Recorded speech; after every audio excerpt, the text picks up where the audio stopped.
I'm Mayela, Urizar here for the end of the season, Spare the Skip. We are finally at the end of the final chapter of 2015 and with it, the final month of new music. Now, over the course of the year, many artists have put out great albums and Rolling Stone has already put out their top 50 list. I decided to put together my own list of top albums that I think were the best. Let's start from 10 and make our way down. At number 10 is one of my absolute favorite singers, and she is completely underrated considering just how amazing she is, Tori Kelly. Tori debuted her first studio album, Unbreakable Smile, this year. Some singles on the album include Nobody Love and Should Have Been Us. Tori Kelly, who has slowly but surely been making herself known, definitely made a statement with this album.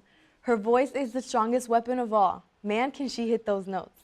This album is even more special because Ed Sheeran helped produce and even featured on I Was Made for Loving You. If you all haven't downloaded this album, I suggest you do so right away because 2015 was the start for Miss Tori Kelly, who will no doubt only blow up from here. At number 9 on my list is Justin Bieber with Purpose. Now, it's no secret in how much controversy Justin has been a part of. He laid low for a while, making his fans wonder when he would put new music out or perform live again. This year, things started looking up for Justin. He is receiving tons of support from fans, and his single, What Do You Mean, was #1 on iTunes in less than 5 minutes. His other single, Sorry, is just one that we all just cannot seem to stop jamming to. This album made my top 10 albums of 2015 because it is Justin's most vulnerable album to date. Okay, Justin, it's not too late to say sorry. We forgive you. Just please keep making good music. This year seems to be the comeback of many artists because number 8 on my list is Selena Gomez with Revival, and a revival her album was. Now, I'm a huge Selena fan since her Disney days because she is who I grew up watching, so I have to say I do have all her albums, and this, without a doubt, is the best album she's ever put out. Good For You featuring A$AP Rocky is a single that really got Selena's album the publicity it needed, and Same Old Love is the current single that makes the singer a top in this year's. At number 7 is Carrie Underwood's Storyteller. Now, there's a reason this record is the only country album that made it onto my list. It is so beautifully written. And of course, Carrie's vocals are icing on the cake. She really took her time writing each song, hence the album title, Storyteller. She made sure her fans were fully engaged with each other and could relate to at least one of the songs on the album. Moving on, Big Sean's Dark Sky Paradise takes the number 6 spot. Really, this album had to make my list because, we all made his single, I Don't F With You, our anthem for this year. This year has been really big for Sean because he headlined his own tours with bigger crowds. His album was filled with big name features such as Kanye West, John Legend, Drake, and Jhené Aiko. Blessings, I Know, and Paradise are some of the examples of the success Sean has had with this album. The most impactful and meaningful song, though, has to be One Man Can Change the World. This song was written based on his close relationship with his grandmother, and its success really surprised many, including Big Sean himself, because it was the only song that was different from anything else he talked about on his album, and he didn't expect it to become such a successful single. The 5th spot goes to The Weeknd with Beauty Behind the Madness. Although we know the album has to be The Weeknd's because of that angelic voice, it differs from his other albums because it's become the most mainstream album so far.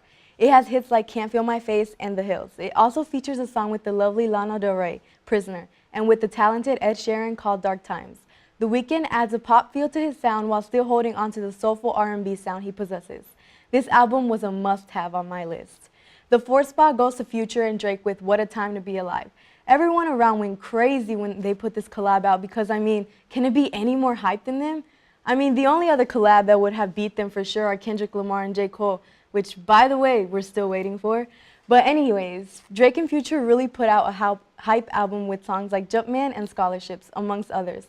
This album had to be on the list simply due to popular demand. Number 3 on my list goes to Miguel with Wild Heart. Now, the battles between who had the best R&B album could be debatable between The Weeknd and Miguel, but in my opinion, it goes to Miguel. Miguel's album is one of my absolute favorites. There are a couple of reasons as to why, one being the sound. It makes you feel hazy yet relaxed. It just brought a calmness to my life that I really needed, especially with finals around the corner. Another reason is because throughout, Miguel comes off as a wanderer, lost in a world where dreams, religion, sex, and art are tangled up, and he's trying to figure out where he fits in. He's exploring and finding himself as a person because he has had to figure that out like the rest of us. Miguel mixes sounds with his own culture, and that makes him unique from anyone else, and most of all, it makes him so relatable with his fans. As you can tell, I'm a big fan.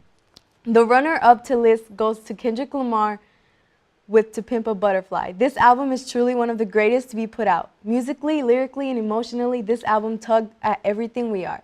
There's no debating how wonderful of a lyricist Kendrick is, and this album proves it.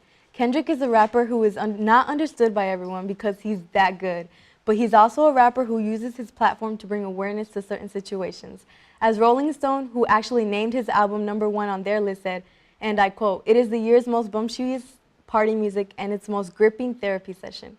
And now for the #1 album of the year, drumroll please, Adele's 25. I mean, honestly, did you really think it would be anyone else? This lady is killing it with her single Hello, and honestly, I only see her other songs blowing up from here. This album is #1 for many reasons, but the first because it was literally the best-selling album of 2015. And Adele also beat NSYNC's one-week sales record in 3 days. Yeah, she beat NSYNC. To date, she has sold more than 3.38 million copies of her album. Yeah, the numbers are just as high as the quality of her songs on the album. So as we say bye to this year, Adele is saying hello to the year that's to come.